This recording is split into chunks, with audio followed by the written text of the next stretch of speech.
Alright, everyone, welcome back to Unknown, Unsolved unseen. Triple U. Woohoo! Welcome back, everyone. I'm Frank, I'm Sage. and we are at episode.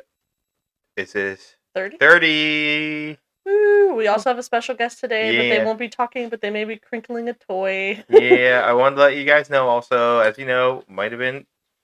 He just squeaked the toy, didn't he? Yeah. You may have seen that I've not been as active on our social media the past week, whether it be responding to DMs or posting. Um, He's making some noise in the background. We added a new member to the family. He got 4 legs, some fur, and his name is Atlas. He is a standard poodle who is really interested in this squeaky toy that I didn't know had a squeaky in it that we gave him. So It's a little snake, and he is grabbing the snake's tongue of everything on it. very much big apologies if it's going to annoy you if there is a little bit of background noise in today's episode. Yeah, he's a puppy, and we can't really leave him alone right now. Yeah, I'm not sure how much the mics will pick up, but we can definitely hear it. Yeah, he's having time in his life right now, but we tried to take him on a walk before this, so he would be a bit tuckered out. Yeah, I don't know what it worked. But He's getting there, I think. He's laying down, which is more than usual. I think he'll be tuckered out here soon. But he just gotta go on that toy. yeah, that was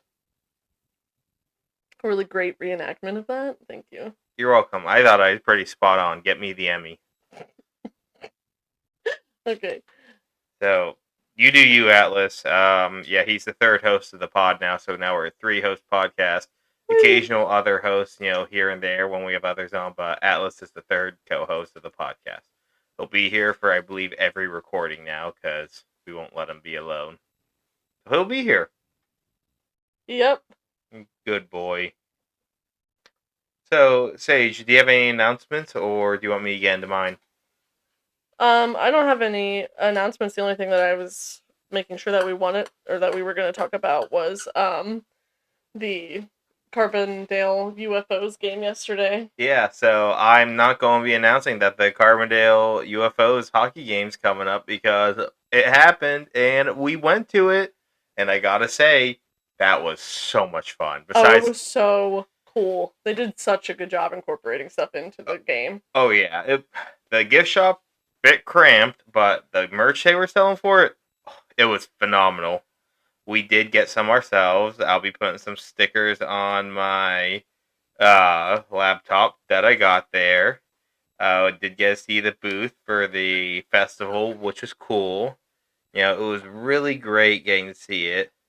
They had this hilarious person dressed up as an alien, and like part of the shtick was like that they were trying to capture the whatever kind, and then they considered like all of the players on the Penguins team to be the UFOs, and so they put on like this whole skit about what they call it, the second something. What? Second incident, second sighting. I don't know. I don't know. Something like that. And then they like all of their stuff on the billboard was themed to Carbondale UFO. Yeah, like they had a special font. All the players had their cool jerseys on. I got my cool jersey. You might see it in our Instagram story, but it was so cool. I will have to post our haul of our stuff. That's either today after recording. Atlas, that is a rug you are chewing. That you have a toy in your paw. No. Go for the toy. That's just a different area of the rug, dude. No. There. Good boy. Okay. Any other announcements that you want to make? Actually, a few. Not the squeaky toy, that's not the announcement. Everything that we've been posting recently, the Jersey Devil Festival is coming up, Bigfoot and Brews, Penhurst Paracon, and Windy City Parafest is June 12th to the 15th, right? That's what it was last. I know there are a few things that say different things on it. You can go to our website for better information when I say, which will be linked in the show notes along with all the sources for today. But if you want to go to the Windy Pear Fest but aren't able to make it and going to go do the live stream instead, that will be on their website, and you can use code UUU for $5 off your live stream ticket. Once again, that is code UUU for $5 off your live stream ticket. Atlas, are you going to watch the Windy City Pear Fest live stream with us? I take that as a yes.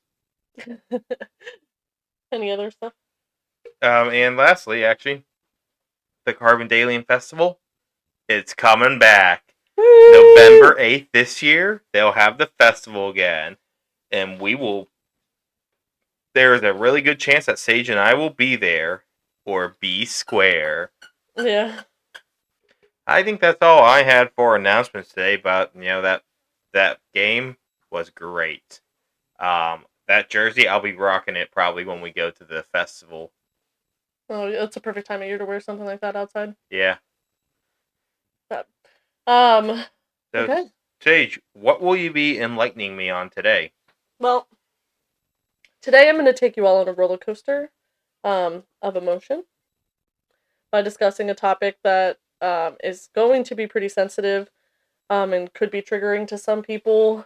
We're going to be discussing themes of homicide, suicide, drug and alcohol abuse, and severe mental illness. So if those things aren't of interest to you, please go ahead and we'll see you next week's episode. Today we're going to talk about the legendary frontman of the band Nirvana, an 80s to 90s grunge band known for singles like Smells Like Teen Spirit and Something in the Way. Or at least those are two of my favorite songs by them. And that frontman is Kurt Cobain. I've heard about that guy before. Yes, he was quite popular in life and in death. This actually has a connection to one of our other episodes we've done. Actually, I've done, the Foo Fighters. I believe it's after his death, one of the guys who was with him made Foo Fighters.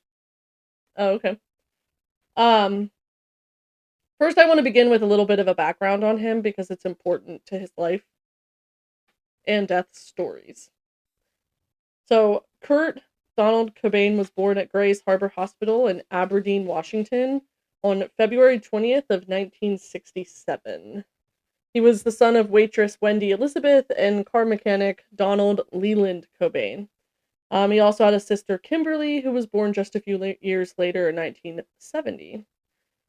Kurt was described by others as a happy and excitable child who also exhibited sensitivity and care towards others, and so overall, a pretty good kid. He possessed a lot of talents, one being music and the other being art, and his talent as an artist was evident from an early age, as he'd draw his favorite characters from films and cartoons, such as the creature from the Black Lagoon and Donald Duck, in his bedroom, as something he was just, chilling doing. He was encouraged by his grandmother, Iris Cobain, who was a professional artist, to continue to explore his artistic creativity. He also had a lot of family that were involved in music scenes. His maternal uncle, Chuck Frodenberg, played in a band called the Beachcombers. His aunt, Mary Earle, played guitar and performed in bands throughout Grays Harbor County. And his great-uncle Delbert had a career as an Irish tenor, making an appearance in the 1930 film King of Jazz. So it comes from a long line of musicians, essentially. Big music family. Yep, his interest in music was seen from an early age, and his Aunt Mary stated that he began singing at the age of 2, and by age 4, he was playing piano and singing and writing songs on his own, one of them being about a trip to the park, which I just thought was so innocent and sweet. He listened to artists including the Electric Light Orchestra, and from a young age would sing along to songs, or would sing songs including Arlo Guthrie's Motorcycle Song, the Beatles' Hey Jude, Terry Jacks' Seasons in the Sun, and the theme song to the Monkees television show. So, lots of music stuff from a very young age. When was he born again? He was born in 1967, February 20th. Wow, younger than my parents. Yeah, he was very young. When Kurt was just 9, his parents divorced, And he would later say that the divorce had a profound effect on his life. And his mother noted that his personality changed dramatically. He became very defiant and withdrawn, which, like, truthfully, is very understanding and common for children of divorce, you know? In a 1993 interview, so this was during the height of his career, he said that he felt ashamed of his parents as a child and had desperately wanted to have a typical family. He is quoted, "I wanted that security, so I resented my parents for quite a few years because of that." And although his father had promised not to remarry, he married Jenny Westaby to Kurt's dismay. Kurt, his father, Westaby, and her two children, Mindy and James, moved into a new household. And while Kurt liked Westaby at first because she gave him the maternal attention he desired, she ended up giving birth to a baby boy in January of 1979 when Kurt was 11. And this is Chad Cobain. And with this new family, though Kurt insisted was not his real one, it was in stark contrast to the attention that Kurt was used to receiving as an only boy. So now he's not the only boy in the family because there's another Cobain boy from his dad. So there was a step sibling that was a boy, but now he's like really not getting the attention he thought he wanted. So he became resentful of his stepmom, and that caused a lot of tensions in the house. His mother wasn't really not faring any better, to be honest. She had dated a man who was abusive, and Kurt unfortunately witnessed a lot of the domestic violence that was inflicted upon her, with one incident resulting in her being hospitalized with a broken arm. And she refused to press charges and remained committed to the relationship with that partner, which was really upsetting to Kurt. And he says that had an impact on his life too. Man, it sucks to hear. Yeah, It's really sad. yeah, definitely. Um, Going into school, he behaved pretty disrespectfully towards adults. He's in that like defiant era of his life at this point. We all have that air at some point. I don't know that I did. I'll Uh, have to ask my mother. Look at me, little goody two shoes sage over here. But he began bullying another boy at school during this time, and so his father and stepmom took him to a therapist who concluded that he would benefit from a single family environment. Which, like, what a weird thing to. I'm not a weird thing to conclude, but like, that's not going to be attainable. So, like, why would you give that recommendation? That doesn't make sense to me, but whatever. Kill the other family. Morbid. Regardless, though, both the maternal and paternal sides of the family unsuccessfully attempted to reunite his parents. However, it was all in vain, because on June 28th, 1979, Kurt's mother granted full custody to his father. His teenage rebellion quickly became overwhelming for his father, who ended up placing him in the care of family and friends. And while living with the born-again Christian family of his friend Jesse Reed, Kurt became a devout Christian and attended church services regularly, but he later renounced Christianity, engaging in what were described as anti-God rants. And he claimed that his song Lithium was about his experience while living with the Reed family. And in a 1992 interview, he said that it was a fictionalized account of a man who turned to religion as a last resort to keep himself alive after the death of his girlfriend to keep him from suicide. Despite this renouncing of Christianity, though, spirituality did remain an important part of Kurt's personal life, and beliefs throughout the remainder of his life, which like is seen through some of his music as well as his practices later. As we go through, I am gonna kind of make nods to different songs that he has written, that are a part or about different parts of his life. So if it seems a little bit random, there's something in there, it's because I'm connecting it to his life. During high school, Kurt befriended a gay student and was bullied by peers who concluded that he was also gay. Seeing as this was like the 70s into the 80s and still not accepted, it unfortunately makes sense that if you're hanging out with them, you're probably one of them. In an interview, he said that he liked being associated with a gay identity because he didn't like people. And when they thought he was gay, then they left him alone. Fair. Although I think that's appropriation of some kind. He said, quote, "I started being really proud of the fact that I was gay, even though I wasn't." Interesting. That to me is such like a weird thing to say. You But know, I'm proud of being gay, but I ain't. yeah. He did describe himself as being feminine in his childhood, and he often wore dresses and other stereotypically feminine clothing. But pretty much remained for the rest of his life, like, uh, maintained that he was not gay, or bisexual. There's some things that say maybe, but for the most part, didn't, he didn't come out or anything. He did back away once on an occasion where that gay friend that he befriended tried to kiss him, and he explained to his friend he wasn't gay, and they did end up remaining friends, but that was just like a blip on his radar, and like he just at that time he was straight.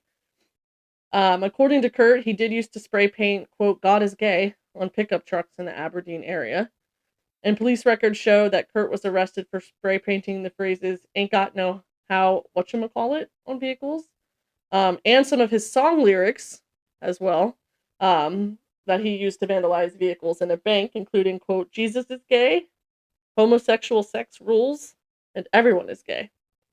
And in one of his personal journals, he stated, "I'm not gay, although I wish I were, just to piss off the homophobes." Which, like, honestly, iconic. Power to him. Yeah, iconic. I love it. I too love to piss off homophobes. Um, kind of going back to his artistic roots, Kurt would often draw during his classes while in school. One time he even drew Michael Jackson, but was told by his teacher that the project was inappropriate for the school hallway art installation that the project was for. So he then decided to draw an image of the then President Ronald Reagan that was also seen as unflattering and not appropriate. Which I like, that has nothing to do with his story. I just thought that was a funny tidbit that you might like.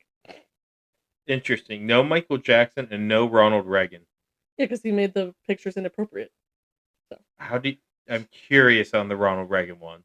I didn't read much about it, if I'm being honest. But during his sophomore year, he ended up moving back into his mom's home in Aberdeen, likely due to conflict within his father's home and his overwhelming behavioral struggles. Um, and 2 weeks before he was supposed to graduate, he ended up dropping out of Aberdeen High School when he realized he wouldn't have enough credits to graduate with his class. And his mom gave him an ultimatum: find employment or leave. And after 1 week, he found his clothes and other belongings packed away into boxes. Feeling banished, like even though she didn't say anything, she never really gave him a chance. Kurt stayed with his friends, occasionally sneaking back into his mom's basement for short periods of time.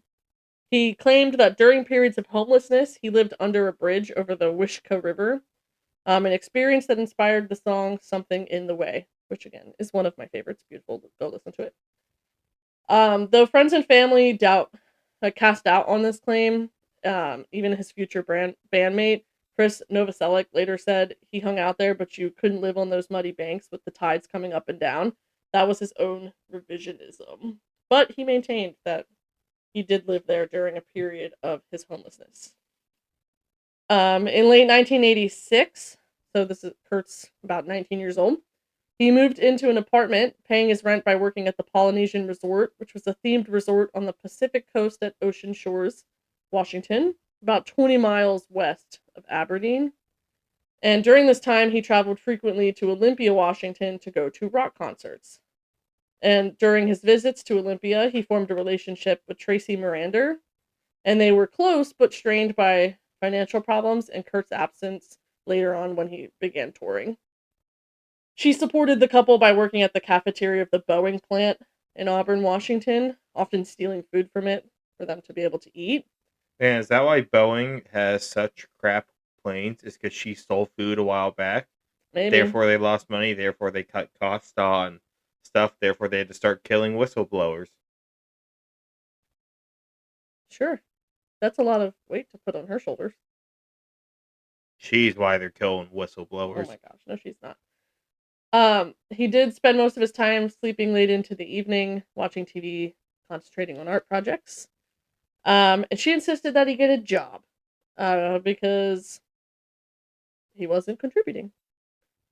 And these arguments influenced him to write the song About a Girl, which appeared on Nirvana's debut album, Bleach. Miranda is credited with having taken the cover photo of the album, as well as the front and back cover photos of their Blue single, and that's Bleu. She did not become aware that Kurt wrote about a girl about her until years after his death, which sucks. It's kind of sad. Soon after his separation from her, he began dating Toby Vale, who was an influential punk sinister of the riot girl band Bikini Kill, who embraced the DIY ethos, which I had to look this up because I didn't know what this was. But it's apparently a philosophy and practice of self-sufficiency, emphasizing the idea that individuals can perform tasks or create things without relying on paid experts or commercial entities. It's a culture that values independence, creativity, and a rejection of mass-produced goods and services. Like trad wives. I don't think in current trad there's a lot of I don't even know at this point. There's a lot of trad wives that are just traditional, let the man do everything, let the man decide for me. No, I think that's different though than Well, they call themselves trad wives, so without relying on paid experts or commercial entities. Anyway, after meeting Vale, Kurt reportedly vomited, overwhelmed with anxiety caused by his infatuation with her. And this event inspired his lyric, "Love you so much it makes me sick," in the song Aneurysm. And while he regarded Vale as his female counterpart, his relationship with her waned, and he desired the more maternal comfort of a traditional relationship, which I don't know what that means, but weird. no idea. And Vale considered this. Oh, this answers your question for why it's not trad like. Vale regarded this as sexist within a countercultural punk rock community. So Vale's lovers were described by her friend Alice Wheeler as fashion accessories. So she didn't want to be like the trophy traditional wife. And Kurt ended up writing many of his songs about Vale because again, she was what he thought was his soulmate. But that obviously did not last long. Through art and electronic classes, Kurt met Buzz Osborne, singer and guitarist of the Melvins, who became his friend and introduced him to punk rock and hardcore music. As attested to by several of Kurt's classmates and family members, the first concert he attended was Sammy Hagar and the Quarter Flash, held at the Seattle Center Coliseum in 1983. However, Kurt claimed that the first live show he attended was actually the Melvins, when they played a free concert outside of the Thriftway supermarket where Osborne worked. Kurt wrote in his journals of this experience, as well as in interviews, singling out the impact that it had on him. As a teenager living in Montesano, Washington, Kurt eventually found escape through the thriving Pacific Northwest punk scene, going to punk rock shows in Seattle, which would end up setting him up on the life path of joining this punk rock scene and creating the band that we know today. You know what else thrives in the Pacific Northwest? What? Bigfoot. Nice. Hey, that's where you find him. That's true. It's wet over there. And vampires. Specifically from Twilight. Yeah, of course. Before Nirvana, there was a band. This has such an interesting name. Fecal Matter. What? Yep. He formed this band in 1985. Okay. You know what? Fuck it. Band called Fecal Matter. Yeah, he was very young here too. He was 17. After he dropped out of high school, and by the late 1980s, he'd linked up with Krist Novoselic, forming the beginnings of what would become Nirvana. So he leaves Fecal Matter, goes to Nirvana. I feel like Nirvana is definitely better than living in Fecal Matter, but that's just me. You know what? Yeah, I don't want to live in Fecal Matter. Religion appeared to remain a significant muse to Kurt during this time, as he often used Christian imagery in his work, and he developed an interest in Jainism and Buddhist philosophy, hence the band name Nirvana, obviously. Their debut album, Bleach, was released by Sub Pop Records in 1989 and featured Chad Channing on the drums. But Kurt didn't actually like the way that Chad sounded on the drums or his vibe, so he fired him. And then he hired Dave Grohl for the next album, and that album was Nevermind. Fun fact. What? Dave Grohl is the founder of Foo Fighters. Nice. So, like, that topic from a few weeks ago. There's our Foo Fighters connection. UFOs. Woo. Um, Never mind the 1991 album released by Geffen Records. The massive success of the single "Smells Like Teen Spirit" thrust Nirvana into the mainstream and immediately popularized the grunge subgenre of alternative rock among the masses. Which, like for me, thank you, Kurt Cobain, because I love grunge. That's my whole vibe. So I'm appreciative. However, Kurt felt that it went against his underground roots to become a mainstream star, and he hated the thought of being what they called him, either the voice of a generation or voice of Generation X. Because he often felt like the media was misinterpreting his message of acceptance. He felt persecuted by them and compared himself to Francis Farmer, who he named a song after, and he began to harbor resentment against people who claimed to be fans of the band, yet refused to acknowledge or misinterpreted the band's social and political views. He was a vocal opponent of sexism, racism, sexual assault, and homophobia. He was publicly proud that Nirvana had played at a gay rights benefit concert that was held to oppose Oregon's 1992 ballot measure 9, which would have directed Oregon schools to teach that homosexuality was abnormal, wrong, unnatural, and perverse. He was also a vocal supporter of the pro-choice movement, and Nirvana was involved in L7's Rock for Choice campaign. He received death threats from a small number of anti-abortion activists for participating in the pro-choice campaign, with one activist threatening to shoot Kurt as soon as he stepped on stage. All of this may have contributed to his ongoing struggles with mental health throughout the remainder of his career, which will become very important later. The very pro-choice to threaten to shoot somebody. Fair. um, Now to where he meets his future wife, Courtney Love. So there's a few. Have you heard that name? Yes, I've heard of Courtney Love before. Nothing real good. No. Um. Well, she was fine, I guess, until after his death. But Well, I wasn't alive until after the death, so I only know after the death information. same. So there's a few different accounts of how and when exactly Kurt and Courtney Love met one another, but she would end up being the individual at the center of most of the theories around his death, which I'm obviously going to get to in a little bit.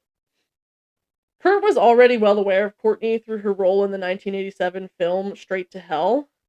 And in his 1993 authorized biography of Nirvana, Michael Azerrad, like someone that Kurt knew, cites a January 21st, 1989 Dharma Bums gig in Portland where Nirvana played as the support, and that's saying that's where they met. While the Charles R. Cross 2001 Kurt biography has Courtney and Kurt meeting at the same Satyricon nightclub venue in Portland, but a different Nirvana show, January 12th of 1990, so an entire year later compared to when that first um, authorized biography states. Yeah. Courtney is reported as making advances towards Kurt soon after they met, but he was evasive and he'd break off a lot of dates and ignore her advances because he was unsure if he wanted a relationship. He's later quoted as saying, "I was determined to be a bachelor for a few months, but I knew that I liked Courtney so much right away that it was a really hard struggle to stay away from her for so many months." Simping. That's called simping. Oh my Am god. I wrong? I mean, I guess not, but I don't know. Everett True, who was an associate of both Kurt and Courtney, disputes these versions of events in his 2006 book, claiming that he himself introduced the couple on May 17th, 1991, at an L7 and Butthole Surfers concert in Los Angeles. Butthole surfers. Yep. Okay. Yeah, honestly, that's a fair reaction. But what are these names of all these bands? Like, Bands had such cool names in the 80s and 90s. what was Fecal Matter? Butthole surfers? L7, Melvins. Okay, those are not on the same level with those other ones I mentioned. The other ones I mentioned are different. Yeah. By late 1991, the two were often seen together, and they actually bonded through drug use. which would end up being a major player in their relationship, as well as the birth of their daughter. On February 24th, 1992, a few days after the conclusion of Nirvana's Pacific Rim tour, Kurt and Courtney were married on Waikiki Beach in Hawaii. Courtney wore a satin and lace dress once owned by Francis Farmer, and Kurt donned a Guatemalan purse and wore green pajamas because he'd been, quote, too lazy to put on a tux. You know what? I respect that. I swear, if you came to our wedding in pajamas, let alone green ones that didn't even go with our theme, well, I guess the green would have. It depended on the shade of green. Do you love me enough? No. Not when I worked so hard for so long, almost a year and a half to plan that wedding. Sounds like you're about to cry over it, over theoretical here. Ugh, so bad. But anyway. 8 people were in attendance at the ceremony, including the drummer Dave Grohl, but not Novoselic, the bassist, I believe. Courtney said she was warned by Sonic Youth, which is band, bassist Kim Gordon that marrying Kurt would, quote, destroy her life. But Courtney reportedly responded, whatever, I love him and I want to be with him. It's not his fault. He wasn't trying to do that. No, she's like, no, I want to kill him. Maybe. The couple's daughter, Frances Bean Cobain, was born on August 18th, 1992, so very quickly after they got married. A sonogram was included in the artwork for Nirvana's single Lithium. In a 1992 Vanity Fair article, Courtney admitted to a drug binge with Kurt in the early weeks of her pregnancy. At the time, she claimed that Vanity Fair had misquoted her, but did later admit to using heroin before knowing she was pregnant. The couple were asked by the press if Frances was addicted to drugs at birth, but there was no clear answer given. And the Los Angeles County Department of Children's Services visited the Cobains in the days after Courtney gave birth, and ended up later taking them to court, stating that their drug usage made them unfit parents. So, Frances was actually removed from her parents' care for a short period of time in the first weeks of her life, but she'd later returned to her parents' care following some sobriety and rehabilitation that appeased the court's wishes. So at the time of his death, Frances was in the care of her parents, Kurt and Courtney. Throughout the course of his life, Kurt struggled with both mental health and drug and alcohol addiction. He first drank alcohol in the 7th grade and often drank to excess throughout the rest of his life. His first drug experience was with cannabis in 1980 at age 13, and he would regularly smoke weed throughout the rest of his life as well. So he was drinking and smoking weed at the same time. He also had a period of consuming, quote, notable amounts of LSD and had been involved in solvent abuse as a teenager. And he occasionally experimented with methamphetamine and cocaine when the band were on tour. And then he first took heroin in 1986, administered to him by a dealer in Tacoma, Washington, who had previously supplied him with oxycodone and aspirin. So throughout Kurt's life, he had a lot of struggles, like physical health wise, including a lot of stomach pain. And so he took a lot of medication in hopes for that. That's where that oxycodone and aspirin come into play. And then he was getting it from an on-the-street dealer when he couldn't get prescriptions. He would go on to use heroin sporadically for several years, but by the end of 1991, his use had developed into an addiction. Kurt claimed... unfortunate. Yeah, it's really unfortunate. He claimed, though, that he was, quote, determined to get a habit as a way to self-medicate his stomach condition. And he said, it started with 3 days in a row of doing heroin, and then I don't have any stomach pain. That was such a relief. Which is really, truthfully, really common for people who get into drug addictions. It's a way of self-coping, self-soothing, whether that be a physical pain or a mental pain. So it makes sense that it's something that he became addicted to, and if it made him feel better. I know nothing about this, so I just trust whatever you say. Understandable. His heroin use began to affect Nirvana's Nevermind tour, and during a 1992 photo shoot with Michael Levine, before their first Saturday Night Live performance on January 11th. He ended up falling asleep several times, having used heroin beforehand. Kurt told biographer Michael Azerrad, "They're not going to be able to tell me to stop, so I really didn't care. Obviously, to them, it was like practicing witchcraft or something. They didn't know anything about it, so that they thought that at any second I was going to die." So, not necessarily taking heroin use very seriously here.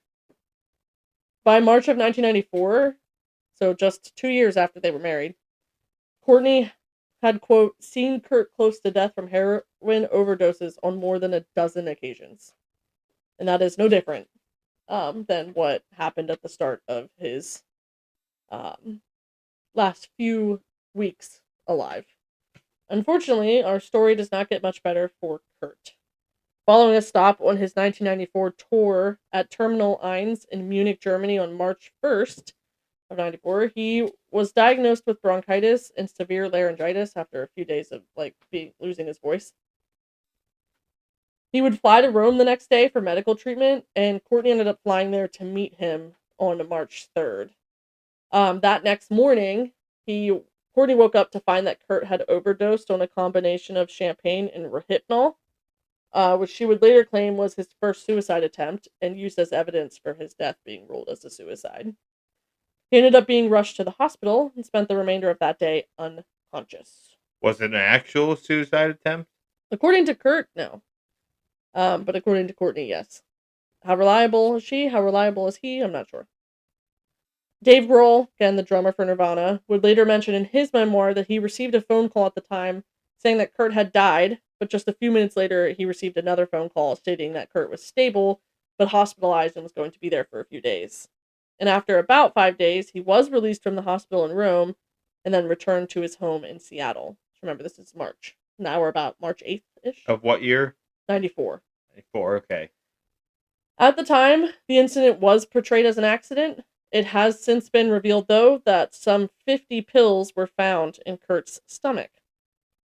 Rohypnol, though, is sold in tinfoil packets where each pill must be unwrapped individually. So, and there was a suicide note found at the scene. So his claims of insisting How would you still be conscious enough to take the 50th pill you would undo them all and then do it? Okay. and then do them all in succession, probably 5 or 10 at a time. If you're me, I would have to take 1 or 2 at a time because I can't swallow pills.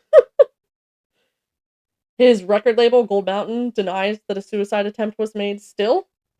Saying a note was found, but Kurt insisted that it wasn't a suicide note. He just took all of his and Courtney's money and was going to run away and disappear. Okay, interesting. Other story. Truthfully, kind of still a suicide note, just not a physical, like I'm going to kill myself, more of a I'm going to kill my identity. Yeah. I don't know.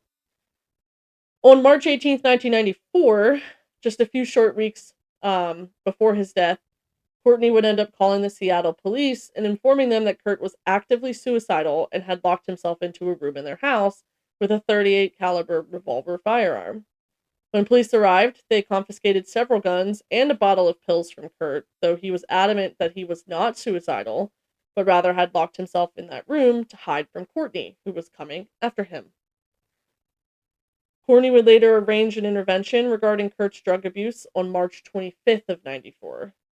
10 people showed up to that intervention, including his bandmates Chris Novoselic and Pat Smear, as well as Nirvana manager John Silva, Billig, who was, I believe, the manager for Courtney's band. She was also in a band. Longtime friend Dylan Carlson, Courtney herself, and then the former Nirvana manager, Danny Goldberg. Understandably, as you can imagine, in the way interventions go, Kurt reacted with anger, insulting and berating those who attended, and ended up locking himself in the upstairs bedroom to get away from them. As a part of the intervention, Courtney threatened to leave Kurt, and Smear and Novoselic said they'd break up the band if he didn't check into rehab. And after a tense 5-hour session in the 2-day process of intervention, Kurt retired to the basement with Smear, where they rehearsed some new material and talked. And by the end of that day, Kurt did agree to undergo a detox program, and he entered the Exodus Recovery Center in Los Angeles on March 30th. These dates become very important. That same day, he asked his friend Dylan to buy a shotgun for him, saying that it was, quote, for self-protection due to his report that there were trespassers on his property. Could it also be in protection from Courtney? Maybe. That's why he said he was hiding on the day the police came and confiscated his guns. So who knows who he was actually protecting himself from. Did his friend that he got the gun from know the police took his guns? Yes. Bold move. But he believed him that he wasn't going to do anything rash. And he had, I guess, loaned guns to Kurt before without any issues. Dylan did end up legally purchasing the gun at Stan Baker's gun shop in Seattle. But unfortunately, as you can probably guess, this would be the gun that would later be used in Kurt's death. On April 1st, just, the next couple days, Kurtz would escape the recovery center by scaling a 6-foot wall on the border of the facility. He then got on remember, this facility is in Los Angeles.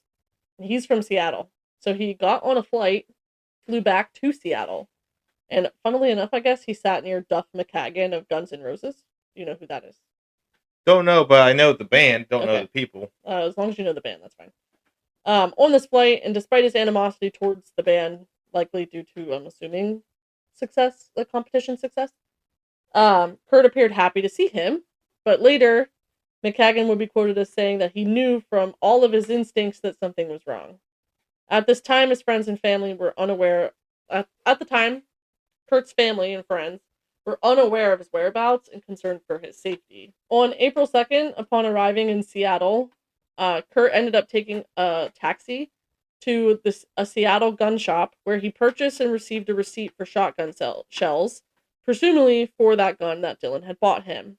He ended up telling the taxi driver that he had bought the shells for self-defense because he'd been burglarized, so keeping with the same theme, self-protection. Was he actually burglarized? I could not find out, to be honest. I guess I don't know if this was true. I didn't see any mention of him actually being burglarized, really. But I did read that there at some point may have been some trespassers on his property. I don't know if it was for burglary or that's what happens when you're famous. Yeah. Amid rumors of Nirvana breaking up at this time, the band ended up pulling out of the 1994 Lollapalooza festival on April 6th, which didn't do much to dispel those rumors, and would be a part of the conspiracy in his. Ultimately, this would all come to a head when on April 8th, 1994, Kurt's body was discovered in his Lake Washington Boulevard East home by a VECA electric employee, Gary T. Smith, who had arrived at the home to install a security system. Maybe a precaution again from the trespassing burglary, so maybe that was true. Who knows? He was found in the greenhouse that was above his garage with a 20-gauge Remington Model 11 shotgun resting across his chest. It appeared that he had barricaded the doors with stools stuck up against them, and at this point, Kurt had been missing for 6 days. Remember, he escaped the Exodus Recovery Center in Los Angeles on April 2nd. His body is found on April 8th. So 6 days total. Yeah. Is the death also on the 8th, or? No. The coroner determined he'd been lying in the greenhouse for nearly 3 days, with an estimate that he died on April 5th, 1994, at the age of 27. He was only 27. Jeez, that's young.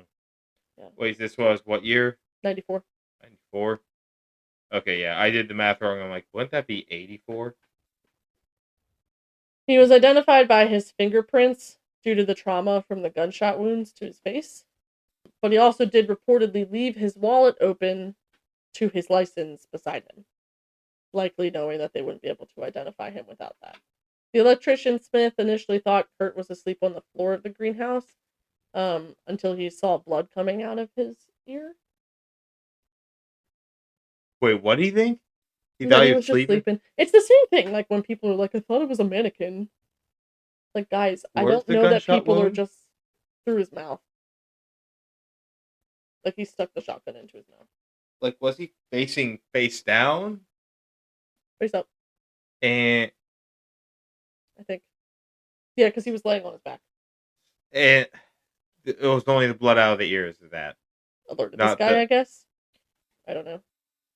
That's I crazy. couldn't really read. Like, I didn't really find whether he was looking into the greenhouse and that's why he couldn't see him well enough because the doors were barricaded, or if he was able to get in. But I'm not sure. A suicide note was found near his body with a pen stuck through it on the inside of a flower pot. It was actually addressed to his childhood imaginary friend Boda, and in it he stated that he had not, quote, felt the excitement of listening to as well as creating music, along with really writing, for too many years now. It also reported a Neil Young's lyric of "It's better to burn out than to fade away." Sad. Again, the gun that Kurt killed himself with was not purchased in his name, as I mentioned earlier. It was purchased by his friend Dylan, because it was reported that Kurt felt the police might seize it for his own protection, and he wanted to have access to it. So this would later be used as evidence for why it was a suicide. There's a lot of work that went into him getting that gun and keeping it. And on April 14th, 6 days after he was found dead, Seattle Post-Intelligencer reported that Kurt was, quote, high on heroin when he pulled the trigger. The paper reported that toxicological tests determined that the level of morphine in his bloodstream was 1.52 milligrams per liter, and that there were evidence of Valium in his blood as well. That's a lot. The report contained a quote from Randall Basel of the Chemical Toxicological Institute and an author of all 12 editions of the Common Forensic Toxicology textbook, Disposition of Toxic Drugs and Chemicals in Man, including his chapter on heroin, which stated that Kurt's heroin level was at a high concentration by any account, but that the strength of the dose would depend on many factors, including how habituated Kurt was to the drug. So really, it's unknown whether that concentration was considered high for him or not. Some interesting things happened during the investigation into his death. Despite the apparent looks of suicide, the police did conduct some semblance of an investigation, which is like pretty common, even if it's a suicide. And in March 2014, the Seattle Police Department developed 4 rolls of film that had been left in an evidence vault. According to them, though, the photographs depict the scene of Kurt's corpse more clearly than any previous Polaroid images that were taken by the police and in known evidence. Detective Mike Sienski, a cold case investigator, was asked to look at the film because it's been 20 years and it's a high media case. And he stated that the official cause of Kurt's death remained suicide and that the images would not be released to the public, although they were later released in 2016. Over the last decade almost, there's been a lot of FBI reports and stuff that have been released on this case. I really didn't find much information on them of how much they would prove or disprove whether or not Courtney Love was involved in his death. There wasn't a lot there, but King County Medical Examiner noted that there were puncture wounds on the inside of both his right and left elbows, which would be considered curious since he was considered to be left-handed and would likely not have injected himself in his left arm, but rather his right. But I will come back to that later as a part of the theory for why he did not kill himself. The shotgun was not checked for fingerprints until May 6th, 1994, nearly a month after his body was found. The Seattle police report stated that the shotgun was inverted on Kurt's chest with his left hand wrapped around the barrel, which again, this becomes important later when the quality of the investigation was questioned. So what was Courtney doing at the time of his death? Well, Good question. while Kurt was dead in his greenhouse on April 7th, an emergency phone call was placed to 911 about a, quote, possible overdose victim at the Peninsula Hotel. The police, the fire department, and ambulance arrived at the scene where they found Courtney and Hole, Courtney's guitarist Eric Eroldston, with Frances and her nanny in the room next door. Courtney was taken to the Century City Hospital after her discharge. She was immediately arrested. And she was booked for possession of a controlled substance, possession of drug paraphernalia, possession of a hypodermic syringe, and possession of receiving stolen property. Criminal lawyer Barry Tarlow, Courtney's attorney, says that contrary to published reports, she wasn't under the influence of heroin and didn't overdose. He said that she had an allergic reaction to the tranquilizer Xanax. Tarlow says the stolen property was a prescription pad that her doctor had left there when he was visiting, but there was no prescriptions written on it. And the controlled substance, it was not narcotics, says Tarlow. It's Hindu good luck ashes, which she received from her entertainment lawyer, Rosemary Carroll. How are they using the ashes? It was just good luck ashes. But, like, how are they using it? They weren't using it. They just considered it a controlled substance. Oh, okay. Okay, that's what I was questioning. I think these are great responses to each of the questions she faced about her possession of drugs. I feel like they were very, I don't know, good lawyer. My point. Courtney was released at about 3 p.m. after posting a $10,000 bail, which I think is insanely low for someone of her caliber who had a lot of money. She immediately checked herself into the same Exodus Recovery Center, the rehabilitation facility that Kurt had escaped from a week earlier. She was released at about 3 p.m. after posting a $10,000 bail, which I think is insane for a person of her caliber, with her money. She immediately checked herself into the Exodus Recovery Center, which is the same rehabilitation facility from which Kurt had escaped a week earlier. But the following day, on April 8th, she checked out against medical advice when she received word that her husband had been found. The day after Kurt's death were filled with grief, confusion, and finger-pointing for all of those concerned. But she told MTV the morning after Kurt was found, quote, "Everyone who feels guilty, raise your hand." What? Yeah. To me, that's very sus. Yeah. Yeah. She said that she was wearing Kurt's jeans and socks, and also carrying a lock of his blonde hair. After he died? Mm-hmm. Did she get it from the corpse? Doesn't say. Okay. According to Holes, her band's manager, a doctor was summoned to stay with Courtney at all times for fear of her completing maybe her own suicide or doing something else drastic, like overdosing on drugs, which appears to be a theme between the both of them.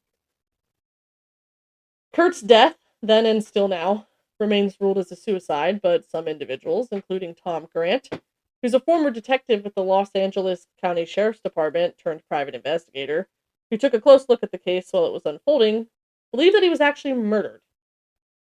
Specifically, Grant believes that Courtney Love was involved in his homicide and a part of a conspiracy that resulted in his murder.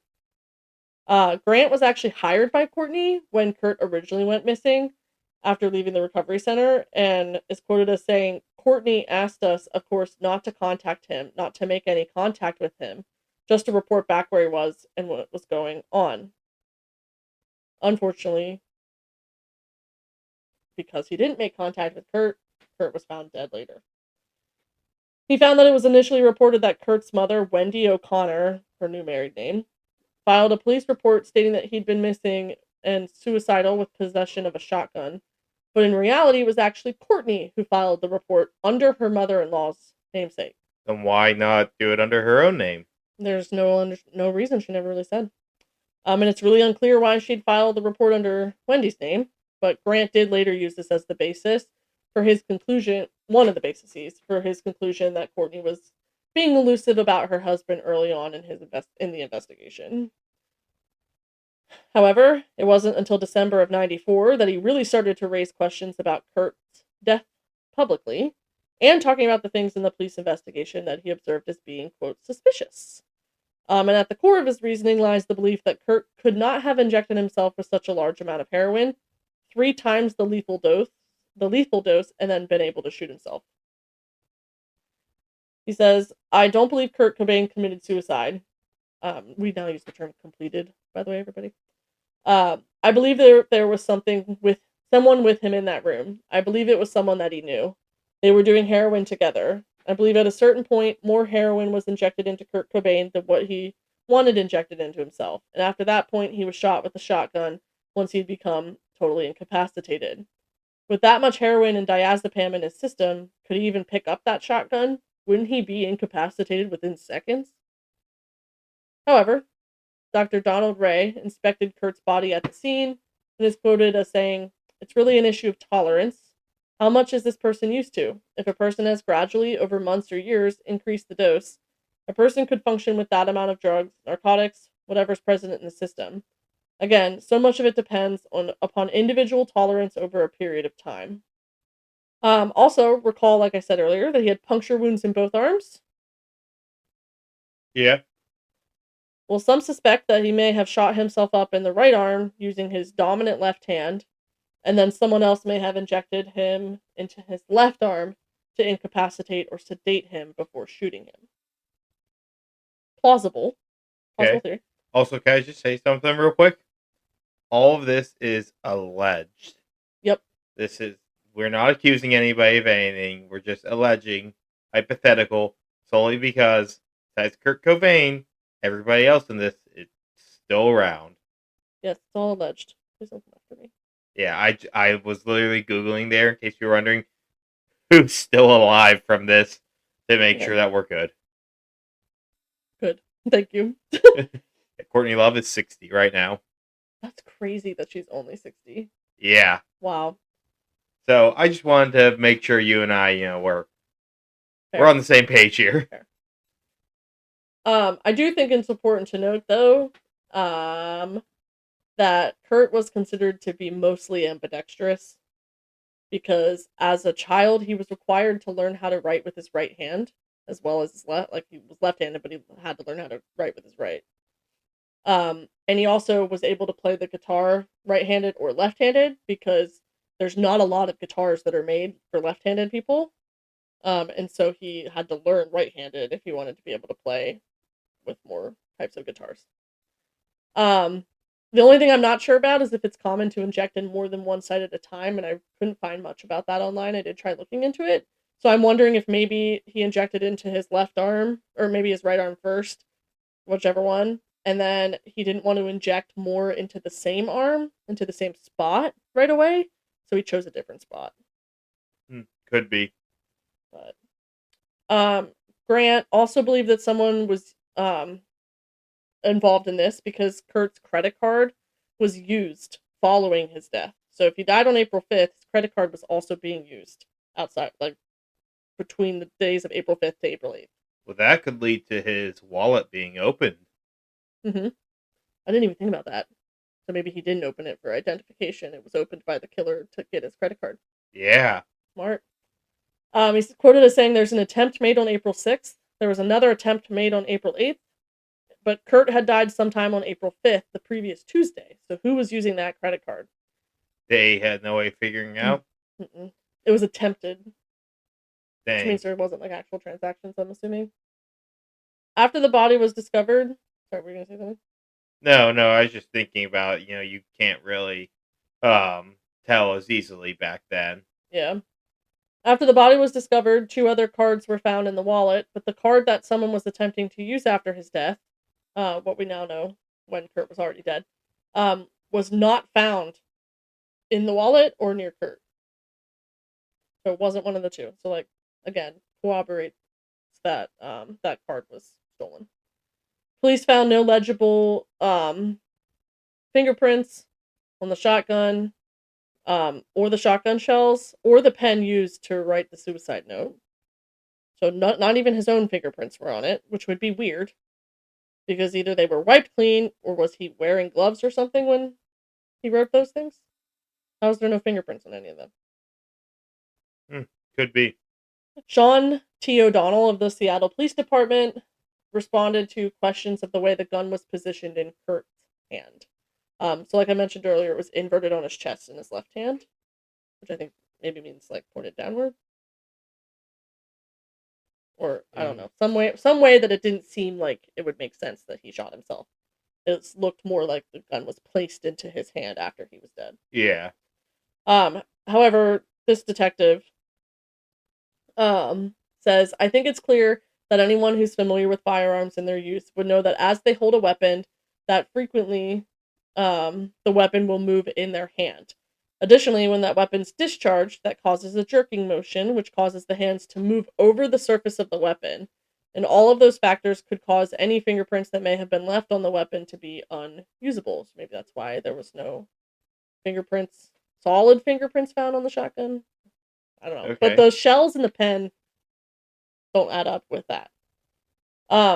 He also explained, I located the receipt of the purchased shotgun shells from a Seattle gun store that matched the time and location where a Seattle cab driver said he dropped off a mail matching Cobain's description after picking him up from the Cobain residence. However, this still does not dispel the theories around the shotgun. Conspiracy theorists have long questioned why the ejected shell casing was found beyond Kurt's left arm. A picture of this part of the scene was actually recently released for the first time by the Seattle Police Department, like in the last 10 years, like I was saying. And you can see that it is by his side to his left. When it was a Remington 20 gauge shotgun was lying on the victim's chest with the receiver facing upwards. If the receiver was facing up, then in that position, the shell would have ejected in the direction of Kurt's right arm rather than his left. And that is what led a lot of conspiracy theorists to surmise a staged suicide scene.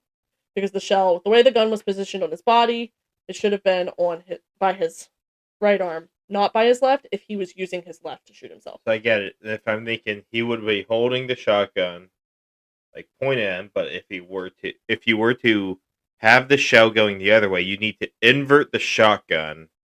Yeah. So that it would go to the other side. Yeah, so you'd have to have the shotgun upside down. Yeah. Interesting. For someone who's left-handed. So is that what they mean by it was on him inverted, maybe? Maybe. That makes sense. That would be what I would Obviously, we can't see all the pictures, but you can see the descriptions. Yeah. We'll read the descriptions. Yeah. Scienski, the one who had developed the found films in 2014, notes that his review of the newly developed 35mm film indicates that a, quote, spent yellow shell casing lying on a coat at the right side of the photo, beyond Kurt's left arm, or to the left side of his prostrate body. That is a term used in anatomy and physiology for what part of the body you're looking at. Just in case anyone, interior, posterior, prostrate, yada yada. Sazinski says, I was aware that for the casing to have landed on the victim's left, the weapon would have had to have been turned 180 degrees from how it was found. So there's a lot of controversy around the weapon. However, he goes on to explain that he did consult with the Seattle Police Department range armorer, who's an expert in maintaining and operating firearms, and showed him a photo of the victim holding the weapon, but did not identify the victim as Cobain, because he didn't want the police officer to have any kind of bias towards it, because he worked for the same department that was doing the investigation. But the armorer concluded that the fired round would have ejected in the direction where it was found, and the second round probably malfunctioned due to the victim holding the barrel. The weapon probably pivoted when it was fired, and then it fell into the present position. So the way he was holding the gun would have made sense for it to shoot the shotgun shell to his left. But then if he tried to shoot again, or whatever, maybe it likely fell into the inverted position. 180 degrees, though, seems like a lot for me. Yeah. Also, like, for him to be so holding shotgun after, the recoil and kick on a shotgun's pretty big. Or does that come up here? That doesn't come up. Okay. I mean, they even talk about how, the gun moves from the recoil, but not saying that, and they're saying that in favor of it being suicide, not in favor of it being I've shot homicide. a shotgun before. It packs a lot of punch. Yeah. And so I would have... Definitely. I thought there would have been a decent chance it was on the floor. Yeah. I also think it's interesting that he would have used a shotgun.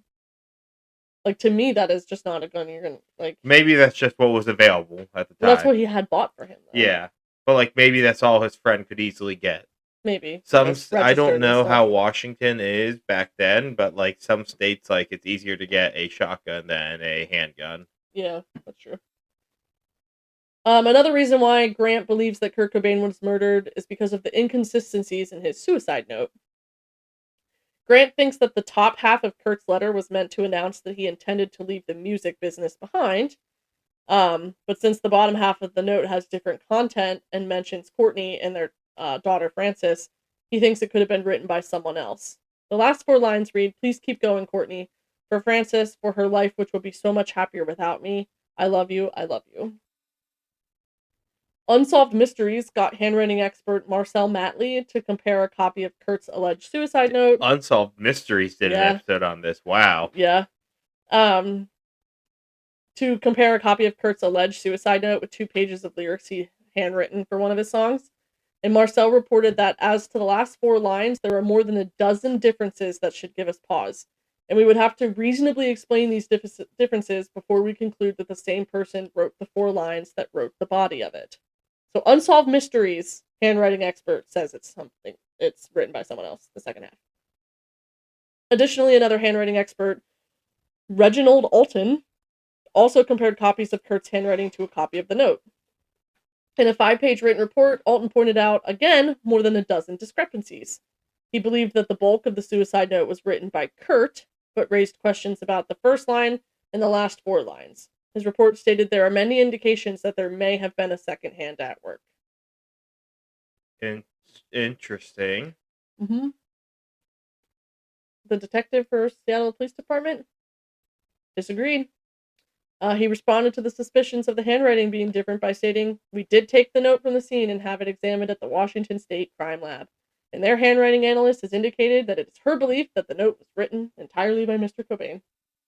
So you got 2 other experts saying, nah, it's likely these 2 sections are written by different people, and then the police department is saying, yeah, no, it was written just by him. Well, how long after the death was this episode? The Unsolved Mysteries one? Yeah. I don't actually know. That's an important thing, because say the case is closed and police don't want to reopen it.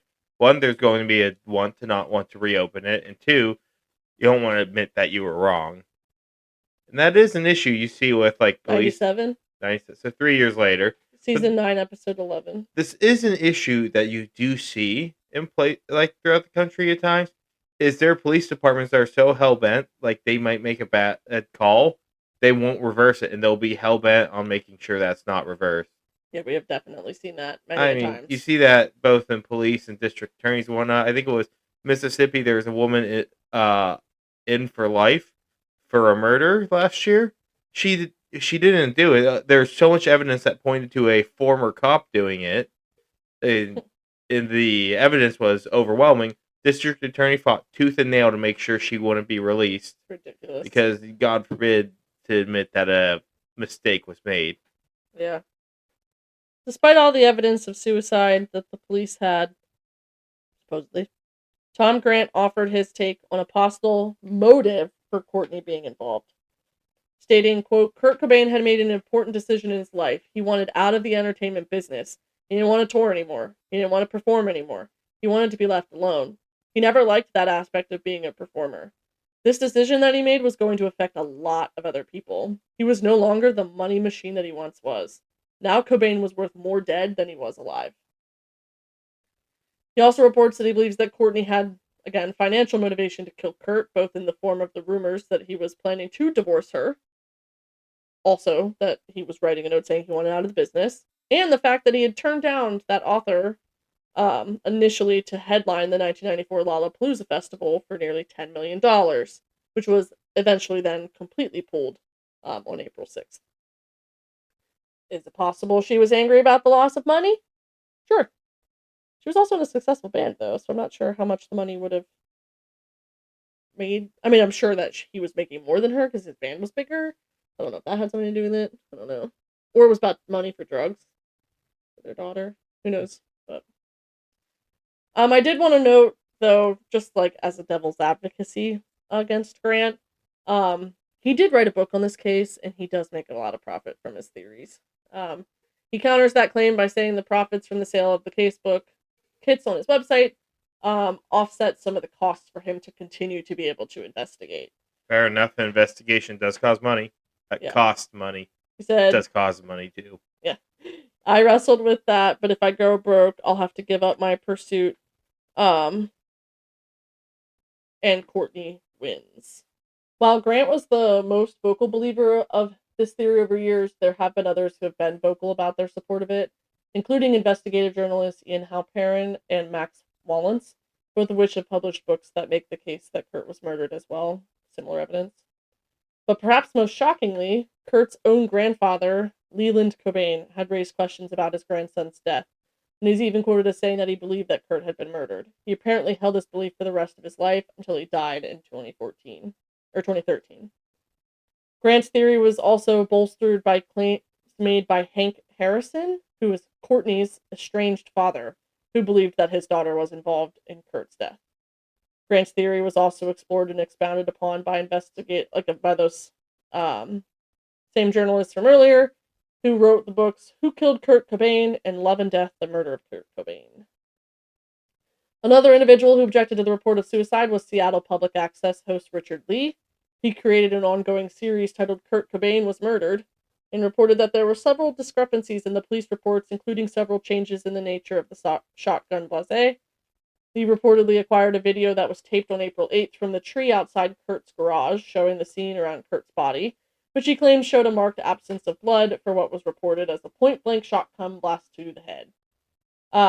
However, several pathology experts have stated that the shotgun blast was inside his mouth, and that often results in less blood, unlike an actual shotgun blast to the head, which would dispute that theory directly. There was even a man named Eldon Hoke who came forward and claimed that Courtney Love tried to offer him $50,000 to kill Kurt Cobain. Of course, it's worth noting Hoke was a shock rocker looking to promote his career. But eerily, just days after being interviewed about Kurt's death in 1997, Hoke was found dead after being run over by a train. That's interesting. He was Boeinged. However, there are many who don't believe this theory and are often in the majority and consider it to just be a conspiracy. Again, also, this is all alleged, so I guess we're feeding into the conspiracy part. But Seattle police detectives, a forensic linguist, and even Nirvana's former manager, Danny Goldberg, have maintained their belief that the suicide ruling was correct.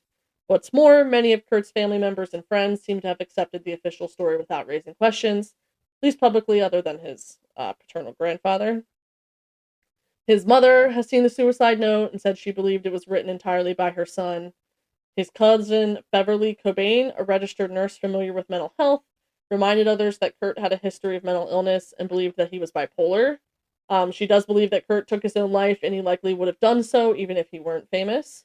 She said, "There's a strong possibility that Kurt would have taken his life no matter what he chose as his career. His risk was very high. Untreated bipolar disorder, drug addiction, prior suicides of family members, alcohol, violence, and unpredictability in childhood, poor self-esteem, violence in his married life. Kurt could have been a poster child for risk of suicide." I would like to also make it known to individuals who are bipolar and taking certain medications, usually antidepressants, are more likely to complete suicide unless they're also prescribed an antipsychotic or mood stabilizer. And if they're taking any drugs that would make them go into a more manic state, so act kind of like an antidepressant, that's also bad. He does have an album named Lithium. I'm not sure if that's just a coincidence or not, or if he was taking the first line medication for bipolar disorder, because the first line is lithium. You didn't know that?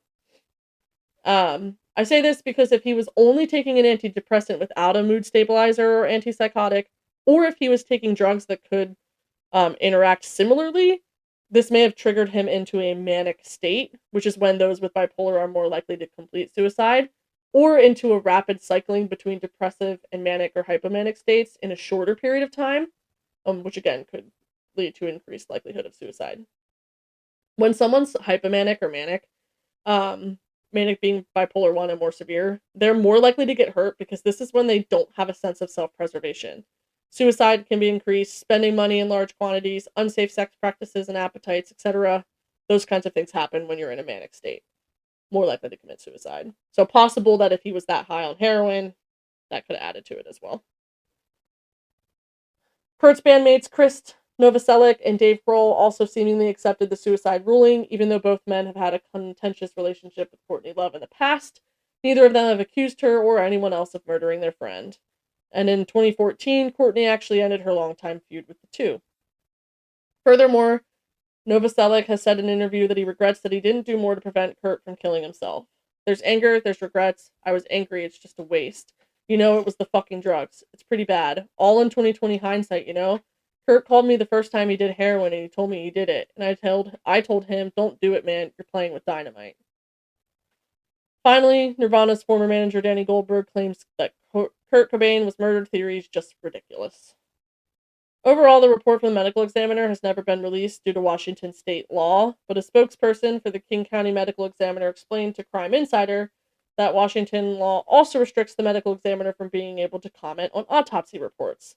So the fact that the autopsy report has never been released and publicly examined by independent experts is another reason that conspiracy theorists question the manner of his death. There are a few other theories that I found some information on. These are real quick. Assisted suicide. So assisted, like euthanasia, essentially.